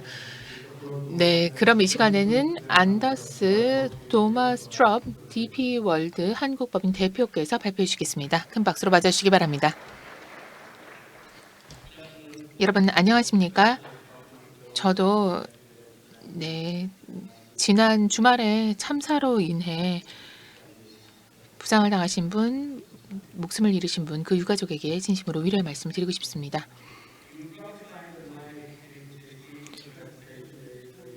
여러분, 제가 오늘 말씀드리는 내용은 지금까지 들으신 내용과는 좀 다릅니다. 저는 실질적으로 접근하고 싶습니다. 앞 세션에서 오전 시간에 공급망 물류에 대한 이야기, 선사 터미널, 네, 다양한 공급망 문제가 지난 수년 동안 발생했다라는 부분 말씀해 주셨어요. 그러면서 나왔던 얘기 중에 하나가 이제는 좀 달라져야 된다라는 것이었습니다. 굉장히 야심찬 계획을 이곳저곳에서 내놓고 있는데요. 사실 첫 걸음이 그렇게 쉽지는 않습니다. 그렇기 때문에 조금 더 실질적으로 그 첫 걸음을 어떻게 뗄 수 있을지 말씀을 드리고 싶습니다. 제가 지금 현재 목도하고 있는 현황에 대해서 말씀을 드릴 텐데요. 항만과 터미널의 관점이지만 선사에서도 이 부분에 대해서 고려해 볼 만한 요소들이 있을 것 같습니다. 첫걸음을 떼려면 어느 방향으로 떼야 할까? 네, 프랑크님께서 입법 과정에 대해서 말씀을 좀 해주셨어요. 또 이런 입법에 대해서도 대응해야 된다라고 말씀해 주셨어요. 터미널도 마찬가지입니다. 시장도 달라지고 있습니다. 채선이 심각하지 않습니까? 또 수급 문제도 있고요. 이 수급 문제 때문에 해운의 운영 방식도 문제 달라져야 하는 상황입니다. 정시성까지도 좀 문제가 되고 있고요. 요즘은 그렇다면 이런 부분은 어떻게 달라져야 될 것인가? 우리가 사실 모든 답을 알 수 없습니다. 하지만 다양한 계획 수립 지원을 위한 툴들이 있기 때문에 이런 것들을 가지고 조금 더 긴 안목을 가지고 계획을 수립해 나가야 됩니다. 그리고 우리가 할 수 있는 것을 해야 됩니다. 또 현재 야적장의 적체 현상도 나타나고 있습니다. 이런 볼륨 다 해소하는 것이 어렵다라는 이야기 공히 말씀해 주셨어요. 여기에 대해서는 두 가지 옵션이 있습니다. 더 많이 짓거나 혹은 계획을 좀 효율적으로 수립하거나 둘 중에 하나입니다.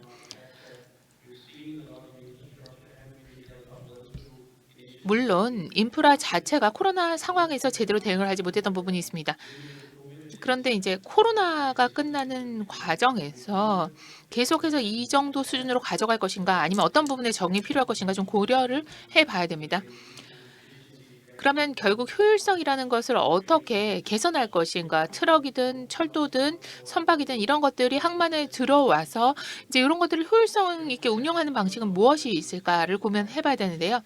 또 이런 모든 위기 혹은 차질은 결국은 비생산적인 움직임에 따른 것입니다. 업계마다 뭐 창고에서 내내 기다려야 되는 직원, 트럭이 움직여야 되는데 움직이지도 못하고 컨테이너를 기다리는 그런 상황들, 뭐 여러 가지 문제들이 있어요. 비생산적인 움직임이라고 말씀을 드렸을 때 결국 효율성의 낭비, 시간의 낭비를 말씀을 드리는 건데요. 결국 이것이 업무 방식에 영향을 미치게 되는데 또 업무 방식이 요즘은 되게 달라졌어요. 재택근무가 가능한 사람들이 굉장히 많아졌다는 말이죠. 그렇다면 우리 업계는 결국 현장 근무 인력을 토대로 움직이고 있는데 이런 부분에 어떻게 대응해 나갈 것인가? 그러니까 자동화, 수기의 문제로 귀결이 될 수도 있겠죠. 일단 뭔가를 움직여야 되는 거잖아요. 화물을 움직여야 되고 여러 가지 상품을 움직여야 되는데요. 여러 가지 우리에게 대안들이 있죠. 자동화를 통해서 할 수가 있겠죠. 혹은 모든 사람들이 다 대면으로 업무를 진행하는 방법이 있을 수도 있어요. 터미널 자동화가 될 수도 있고 그러니까 장비 자동화가 있을 수도 있겠고요. 이렇게 해서 효율성을 증진시키고 안전성도 증진시킬 수 있을 겁니다. 뭐 이게 선사든 물류든 항만이든 다 동일할 거예요. 우리가 이런 문제들에 대응을 해 나가야 됩니다. 그렇다면 어떻게 대응을 해야 될까요? 더 많이 짓는 게 해법은 아닙니다. 해법이 될 때도 있지만요. 기존의 자원들을 개보수하는 방법, 자동화 수준을 높여나가는 방법, 업무 패턴을 바꾸는 방법 이렇게 하면 결국 우리가 하는 비즈니스의 95%가 해소가 될 겁니다. 싱가포르에서는 투아스 항만을 건설하고 있는데요. 향후 30년에 걸쳐서 나머지 시설들도 계속해서 건설하고 확충해서 기존 시장에 대한 서비스를 계속해서 제공할 것입니다. 그러니까 모든 것들을 우리가 새로 건설하는 것이 아니라 우리가 보유하고 있는 것들을 바꿔나가는 방법도 생각을 해봐야 됩니다. 그렇게 되면 또 다른 측면에 영향을 미칠 수가 있습니다. 코로나19라는 도전 과제, 우리가 지난 12개월 동안 당면했었던 도전 과제가 되겠습니다. 네, 완전히 끝나진 않았습니다만 안전이 얼마나 중요한지 우리가 다시 한번 확인할 수가 있었습니다. 사람에게 있어서 안전이 얼마나 중요한지를, 사람이 제일 중요하다라는 것을 또 우리가 확인할 수 있었습니다. 우리가 코로나를 모두 다 견뎌내고 이제는 모두 다 일을 마치고 안전하게 집으로 돌아갈 수 있게 만들어줘야 되겠다라는 공감대를 형성할 수 있겠습니다. 이제 마지막으로는 환경과 배출의 문제가 되겠습니다. 여러 가지 개부수가 필요한 영역이기도 한데요. 우리 선박의 개부수가 필요할 것이고요. 그런데 선박의 극히 일부, 그러니까 신조선 중에서 극히 일부만 최신 기술을 적용한 선박들이 될 것입니다. 여기에 대해서는 우리가 좀 더 장기적으로 생각해야 되는데요. 그렇다면 우리가 당장 우리가 무엇을 할 수 있을지를 생각해 봐야 될 것 같습니다. 지정학적인 문제도 지금 있고 코로나와 선거, 인플레이션 이런 다양한 문제들이 있는데 이 가운데서 우리가 할 수 있는 작은 한 걸음을 지금 떼야 된다는 거죠. 네, 몇 가지 사례를 들어서 말씀을 드리도록 하겠습니다. 네, 입법 지금 진행되고 있는 부분들도 있고요.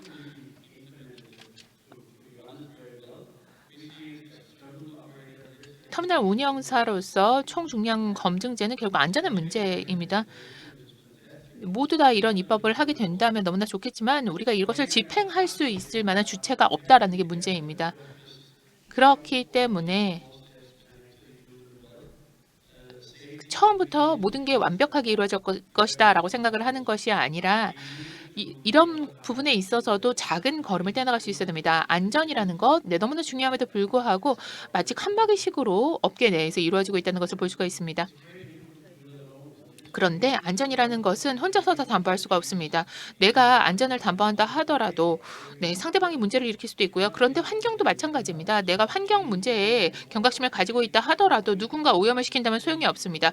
그렇기 때문에 모두가 함께 이 환경 문제에 대응해 나갈 수 있어야 됩니다.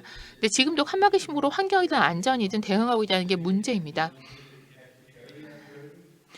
누구 한 사람이 부당하게 짐을 다 지지 않도록 만들어줘야 되고요. 결국 우리가 이런 부분에 제대로 대응하지 않는다면 소비자들이 다 그 짐을 져야만 합니다.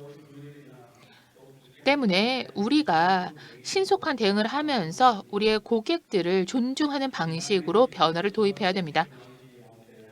현재 환경과 관련한 다양한 기술들이 가용합니다. 이런 기술들을 통해서 혁신적 파괴가 일어나게 될 것입니다. 또한 앞으로도 많은 투자가 필요하겠죠. 하지만 이것이 어떤 사람을 돕기 위한 것인지를 고려해 봐야 됩니다. 우리가 이야기하는 수많은 것들이 결국은 사람들을 대체하게 될 수도 있거든요. 하지만 이런 모든 것들을 우리가 함께 대응해 나가야 됩니다. 함께 책임있는 방식으로 대응해 나감으로써 우리가 함께 재교육을 하고 새로운 일자리를 창출하고 새로운 일자리를 마련해 줌으로써 기존의 일자리를 잃는 데 그치는 것이 아니라 새로운 일자리를 얻을 수 있도록 해줘야 됩니다. 아이들은 이제 평생 직업이 없다는 것을 잘 알고 있습니다.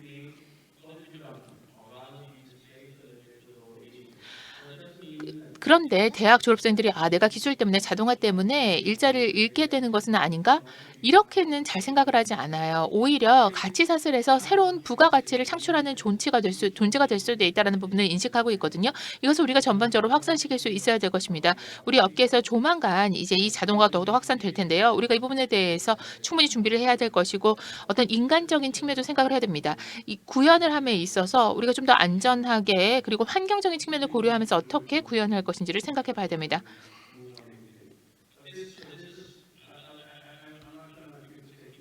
제가 이 주제에 대해서 계속 말씀을 드리지는 않고 이제 토론을 시작해야 될 것 같은데요.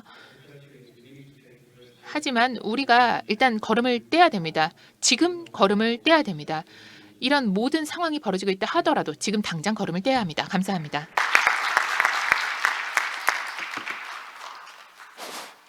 Thank you. Thank you. 네, 감사합니다.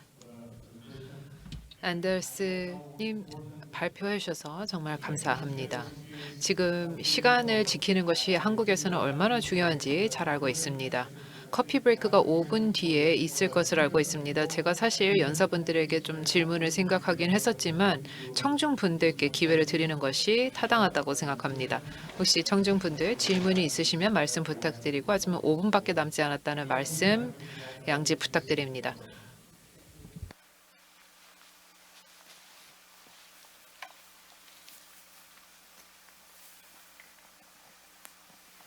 Nice to meet you. 네, 뵙게 되어서 기쁘게 생각합니다. 항공사 출신입니다. 그리고 지금은 국민의힘 해양수산 부위원장을 맡고 있습니다. 저 싱가포르 포트 미스터 차무와이와 질문 드리겠습니다. 저 싱가포르 항만이 참 부러운 항만입니다. 부산에서 보면 TS 화물이 그 함정 화물이죠. 세계 1위를 계속 유지하는 가장 원인이 무엇이라고 생각하시는지 묻고 싶고요. 첫 번째. 두 번째는 아마 지금 자동화 부도를 싱가포르에서 운영하고 있는 걸로 알고 있습니다. 자동화 부도와 그 수동화 터미널의 크레인 생산성, 그러니까 그게 진짜로 많이 자동화가 향상이 되는 건지 지금 운영해 보면서 어떻게 생각하시는지 질문하고 싶습니다. 이해가 되셨나요? 네, 잘 들리시나요? 네, 제가 수신기를 사용을 했습니다. 우선 싱가포르의 그 환적 허브로서 이렇게 높게 평가해 주셔서 정말 감사하다는 말씀을 드리겠고요.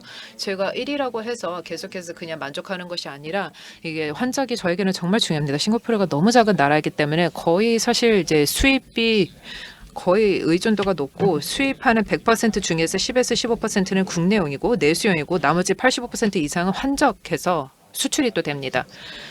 저의 성공의 열쇠라고 말씀을 드리는 것은 사실 어떤 열쇠가 있는 것이 아니라 항만의 운영을 가장 효율을 높이는 것입니다. 저희 PSA가 하나의 항만청이고 항만청을 저희가 아주 긴밀히 감시 감독하고 있습니다. 저희가 사실 이게 PSA가 민영화되기 전에는 저희가 같이 일을 했기 때문에 아주 긴밀히 잘 알고 있습니다. 이렇게 서로 잘 알고 있다고 해서 이게 비밀의 성공의 열쇠가 있는 것이 아니라 신뢰가 있다는 것입니다. 이 PSA가 항만청으로서 일을 해야 된다는 것이고 우리가 그런 충분한 자유를 드려야 된다는 것입니다. 하지만 저희가 또 적정한 수준의 규제를 또 하기도 합니다. PSA가 지금까지 잘 운영을 했던 이유는 PSA가 이 거버넌스 차원에서 그리고 운영 효율 차원에서 저희가 어느 정도의 그런 기대 수준이 있고 기대 수준을 충족하려고 계속 노력을 했었습니다. 만약에 선사 입장에서 이슈가 있다라고 하면은 거기서부터 그냥 그것을 회피하고 무시하는 것이 아니라 함께 어떻게든 문제를 풀려고 노력하고 있습니다. 그래서 선사 입장에서 해결책을 우리가 늘 제공하려고 노력을 할 거다라는 신뢰가 있습니다. 이렇게 고객 만족을 위해서 노력을 하는 것이 PSA에게서는 매우 중요하고요. MPA가 또 이것을 규제를 통해서 또 어느 정도 감시 감독을 하기도 하지만 그런 파트너십을 형성하기 위해서 많은 노력을 하고 있다는 것입니다. 저희 싱가포르가 제공하는 그런 환적 서비스를 아주 중요하게 생각을 하고 있기 때문에 저희가 그냥 항만 자체가 그냥 혼자서 노력하면 돼라고 생각하는 것이 아니라 우리가 기타 다른 이 싱가포르라는 나라가 또 제공하는 서비스도 여기에 부가 서비스라고 생각하는 고객들이 많기 때문에 네, 그렇다는 말씀을 드리겠습니다. 이게 이제 첫 번째 질문에 대한 답이고 두 번째는 이제 자동화입니다. 항만의 그 자동화가 어느 정도의 그런 실적을 낼지 잘 모르겠습니다. 한 5년, 한 10년 전에 이 항만이 자동화됐을 때 전통 항만 대비 어느 정도의 생산성을 높이는지에 대해서 연구가 시작이 된 것으로 알고 있습니다. 저희가 향후 시범적으로 자동화를 하는 것에 대한 결과가 나올 것입니다. 예를 들어서 야드 크레인 그리고 키 크레인의 자동화를 통해서 전체 그 항만의 효율을 좀 어느 정도 높일 수 있으리라 저희는 기대를 하고 있지만 그게 사실 100% 우리가 다 그걸로 모든 할 일을 다 했다라고 생각하지는 않습니다. 일단 지금 저희 투아스 항이 미래에는 100% 자동화되려 가고 있습니다. 지금 현재 기존으로는 한 50% 자동하고 50%는 유인인데요. 저희가 무인화라고 한다라고 할 때 저희가 뭐 100% 얘기를 하긴 하지만 원격 제어는 아직도 사람이 하고 있습니다. 지금 뭐 환경 평가도 있기도 하고 그다음에 이제 선박이 계속 움직이고 있는데 이게 사람이 없이 하는 것이 조금 위험할 수도 있고 그래서 기술이 아직 100% 완벽한 상태가 아닐 때 이 원격 제어라 하더라도 사람이 해야 된다라고 생각을 하는 것인데 이 원격 제어 부분을 완성화하면 100% 무인화할 수 있을 것입니다. 만약에 항만이 무인화됐을 때 이 필요한 인력 수준을 많이 줄일 수 있겠지만 그렇게 하면서 항만의 효율성을 어느 정도 이것을 담보하지 않으면서 해야 되겠습니다. 그것을 상쇄하지 않으면서 해야 되겠습니다. 싱가포르가 워낙 작은 나라이기 때문에 이게 기술 면에 있어서 우리가 어느 정도 충족해야 되는 부분이 있습니다. I don't know if we have time for. 네, 시간이 조금 더 있을까요? 아니면 여기서 마무리를 해야 될까요? 어떻게 해야 될까요? 네, 한 분 더 질문을 받아보죠.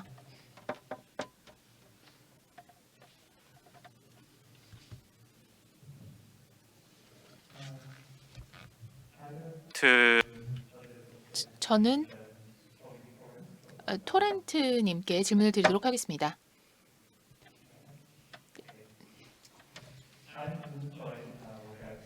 저는 부산항만공사의 최준우라고 합니다. 전략 계획에 대해서 질문을 드리고 싶은데요. 바르셀로나 항만은 내년에 전략 계획을 발표하시는 것으로 알고 있는데요. 저희도 역시 전략 계획을 장기적으로 준비를 하고 있습니다. 2040 전략 계획인데요. 네, 항만과 정부 사이에 이런 부분에 대해서 어떤 커뮤니케이션을 하시는지가 궁금합니다. 좀 검증이 필요하기도 하고 조정이 필요한 부분도 분명히 있을 것 같거든요. 예를 들어서 정기적으로 회의를 하시는지 언론 보도를 통해서 공개를 하시는지 이런 부분 말씀해 주시면 감사하겠습니다. 질문이 제대로 이해를 제가 했을 거란 생각이 드는데요. 저희가 새로운 전략 계획을 수립할 때 이제 작년 1월부터 시작을 했는데요. 2019년에 또 저희가 2월에 협업 과정을 통해서 전략 계획을 수립했습니다. 200개 이상의 기관들이 참여를 하고요. 항만 커뮤니티, 고객사, NGO 그리고 관련 정부 부처들이 다 참여를 합니다. 그래서 전략 계획을 최종적으로는 항만 당국에서 승인하는데요. 항만위원회에서 승인을 하는데 이제 항만위원회에 또 외교부 장관께서 참여를 하십니다. 그렇기 때문에 저희가 전략 계획을 수립하는 그 과정, 승인이든지 작성이든지 이런 모든 과정에서 이해 관계자들이 다 참여를 하신다는 말씀을 드리고 싶고요. 네, 결국은 스페인 법에 의거해서 이 승인을 받으면 그 다음에 비준을 받아야 됩니다. 스페인 정부의 비준을 받아야 되기 때문에 이런 부분이 법제화되어 있습니다. 그래서 저희가 이런 승인 과정 자체가 어떻게 보면 협의의 과정이라고 할 수 있겠습니다. 답변이 되셨으면 좋겠습니다. 감사합니다. Okay, so I'm afraid we have to leave. 네, 안타깝지만 이것으로 마무리해야 될 것 같습니다. 네, 프로그램 순서를 지키는 차원에서 이것으로 마무리를 짓고 연사분들 감사드리고 청중분들께도 감사 말씀드리겠습니다. 네, 이제 20분 동안 커피 브레이크를 갖도록 하겠습니다. 네, 감사드립니다. 열띤 강연이 이어지고 있는데요. 잠시 휴식하는 시간, 쉬어가는 시간 갖도록 하겠습니다. 20분 동안 커피 브레이크가 있겠습니다. 컨퍼런스홀 로비에 커피와 다과가 준비가 되어 있습니다. 함께 휴식과 즐기시면서 옛 바다 사진관 또 ESG 부스도 방문해 주시면 감사하겠습니다. 3시 20분에 다시 뵙겠습니다. 감사합니다.